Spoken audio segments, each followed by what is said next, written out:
Paco, and you're watching Bad Witch Books.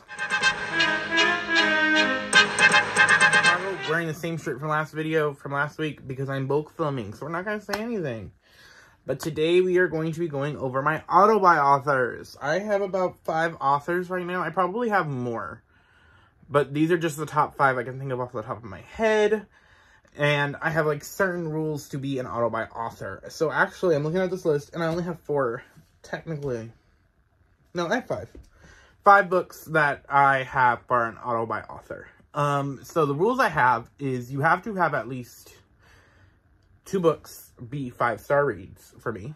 And also, those 2 books cannot be in the same 5 or 4-star. They can be, there has to be at least 1 5-star read by you. And the other rule is that I have to like and enjoy 2 books that are not in the same story, like same series. So if you only have 1 series out, I'm not going to call you an auto-buy author yet. There are plenty of authors that I really like, but I have not had the ability to call them auto-buy authors just yet. Like Shelby Mahurin, I really like her, but she has only done the Serpent and Dove trilogy, so I'm not going to call her an auto-buy author just yet. And Elizabeth Lim, who I really love, but I loved Six Crimson Cranes and enjoyed the first book in the Spin the Dawn duology, and I haven't finished that duology. And also Hassa Faisal, who will probably be joining this list once Tempest of Tea comes out, but I have to wait because she only has the duology out. So, like, I have authors that I love, but they all have either, like, 1 series out and that's it. And so I gotta kind of keep my authors, like, in a, like, special case, kind of. So, yeah. So, the first book in that case is going to be Julie Kakawa, from the author of Shadow of the Fox and the Iron Fae series.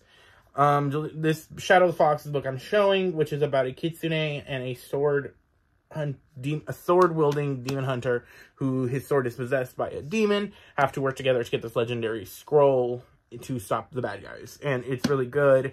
The Iron Fae series is about a girl who finds out that her father is Oberyn, the king of the Fae, and she has to deal with the Fae, like, go into the Fae world and deal with the Seelie and the Unseelie court and stuff like that. But she has those 2 series. She has more, and I'm working my way through the Iron Fae. I finished the first half of the Iron Fae, which is like its own series, and I'm going to be starting the second half of the Iron Fae. And I really enjoyed it. Most of those books are 4 stars. This trilogy is a 5-star. Like, just in general, if I rate the trilogy, this trilogy is 5 stars. But yeah, I really enjoyed it. I love her writing. I love just, like, the quickness that it goes through, too. Like, the pacing, I think, is really well for each book.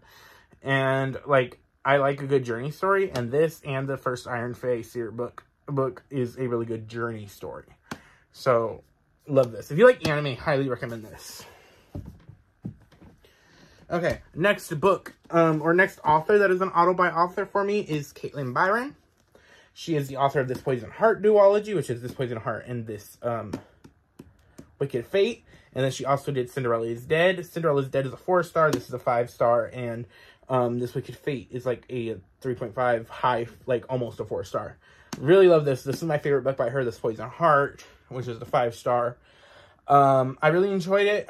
This book is about a girl named Breezes, who she has plant magic, and she is living with her moms, her adopted mothers, and then one day she gets a letter or a will from her biological aunt that leaves her a mansion in the country, and so she and her moms go to see what this mansion is like, and like stuff ensues, and Breezy finds more about her powers. Really enjoyed this, really witchy. Cinderella is Dead is a reimagining of the Cinderella story. It is inspired by the Cinderella story because the Cinderella story takes place in this world, and it's really good. Like, both books are really good. I enjoy her writing. I like the, like, way she uses her characters are really good. Just really good. It's just, like, I love it. This one, I really love the vibe of the town, too. She does really good settings, I think. Ooh. Next is Sorcery of Thorns. So, Margaret Rogerson is one of my, on my list for, auto-buy authors. We have Sorcery of Thorns, which is about a girl in a library where the books are alive. We have Enchantment of Ravens, which is about a girl in the Prince of the Fall court. And then you have Vespertine, which is about a nun who has to work with a ghost to save the country. And all 3 books are really good. This is a 5-star, I believe. Enchantment of Ravens is a 4. And Vespertine is like a 4. So I'm really excited. I know we're getting another book in the Sorcery. This is my favorite book by her. Sorcery of Thorns series. We're getting like a novella or something, I believe. Really excited for that. Her characters are really good. I love her character interactions that she has with them. Like, her romances are really good. And, like, Vespertine has a really good, like, friendship. So, I'm really loving her writing. Okay, second to last, we have Xinyan Zhao from Iron Widow. And, it's not on here. Zachary Ying and the Dragon Emperor, I believe is the title off the top of my head. But that is the other book that they have written. And this one is basically like Handmaid's Tale meets Pacific Rim in China. And it is a really good, like, feminist rage story. This is the book follows Zentan. She is basically she signs up to be a concubine pilot, where in this world you have these mechs that are driven by 2 pilots, one male, one female, and they have to work in coalescence, and usually the female pilot dies. But Zentan goes to join this program because her sister had joined and her sister died, but not in the typical way, and she wants revenge. And then she gets her revenge very early on in the book, and then she is teamed up with, like, the bad boy, or the bad guy, like, the, like, tough person. There's a polyamorous ship in here. The series is really good. Xinyan and the Dragon Emperor is also a really good middle grade that's inspired by Yu-Gi-Oh! Really love her writing. Her characters are so fun, and her interactions are, like, iconic to me. Like, especially in this book, there's some iconic moments. And I also love Xinyan Zhao's online presence. They are a Yu-Gi-Oh! Fan, and I love it. And they're also just, like, it's just fun on TikTok. Like, I suggest following their TikToks. They are so fun. Okay, this video is short, but what are you gonna do? Okay, so last book. No surprises from anybody in the audience. Of course, my Aiden Thomas. I love Aiden Thomas. If Aiden Thomas has 100 fans, I am one of them. If Aiden Thomas has 10 fans, I am one of them. If Aiden Thomas has 1 fan, it is me. If Aiden Thomas has no fans, then I'm dead. And it's me against the world.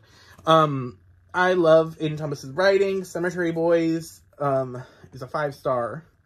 Sun Bear Trials is a 5-star. And Into the Neverwoods is a 4-star. Still amazingly good. Like, 4 stars is a high rating. But I love his writing. I love, like, the queerness of his stories. I love the, like, Latinx of his stories. And just his characters are so good. Like, Julian in this book. I love Yadriel in this book. I love Theo. I love Aurelio. I just love so much of them. I love them all. Like, they are all my children.